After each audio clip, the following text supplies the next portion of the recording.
Election تو ہم لڑیں گے انشاءاللہ، چاہے کچھ بھی ہو جاؤ، جیت ہار تو اللہ کے ہاتھ میں ہے۔ کم سے کم میں خبر میں جانے سے پہلے یہ تشنگی لے کر نہیں جاؤں گا ارے میں لڑا کیوں نہیں، میں لڑوں گا انشاءاللہ تعالی۔ جمہوریت کے دائرے میں رہ کر ہم لڑیں گے، تمہاری نیند کو حرام کریں گے، کیونکہ تم نے برباد کر دیا، تم نے ہمارے خوابوں کو چکنا چور کر دیا، تم نے ہم سے انصاف نہیں کیا، تم نے ہم کو مارجنلائز کر کے رکھ دیا۔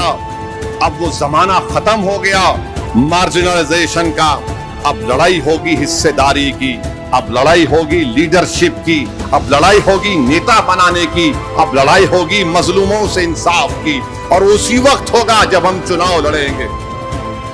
مجھے کئی یو پی کے لوگ بولتے رہے صاحب کتنے لڑ رہے یو پی میں، میں بولا آپ کو کیوں فکر، بولے نہیں کم لڑو، میں بولا کم اور بڑھ کا سوال نہیں ہے، ہم لڑیں گے تو جیتیں گے نا۔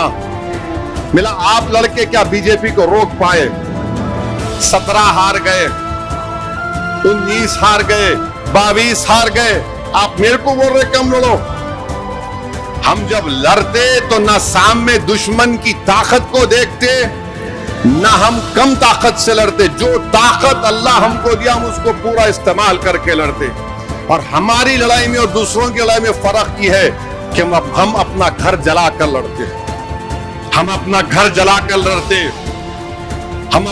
ہمارے بزرگوں نے اپنی کشتیوں کو جلا دیا تھا، اللہ کی ذات پر توکل کیا، اللہ نے کامیابی سے ہمکنار کر دیا۔ یہ لڑائی مان سمان کی لڑائی ہے، یہ لڑائی حصے داری کی لڑائی ہے، اور اب رکنا نہیں ہے، ہم کو آگے بڑھنا ہے۔ اتر پردیش میں بھی جائیں گے انشاءاللہ تعالی۔ بات کریں عادل صاحب کو میں بھیجایا تھا بنگال کے بارے میں، ان سے بھی بات کریں گے، مگر ہم کو لیڈرشپ چاہیے۔ تم بیٹھ کر ہمارے مقدر کے فیصلے نہیں کر سکتے، کیونکہ تم پچھلے 70 سال سے صرف اپنے لیے فیصلے کر رہے ہو، غریب مظلوم عوام کے لیے نہیں کر رہے ہو۔ اگر تم کرتے تو یہ حال نہیں ہوتا مظلوموں کا۔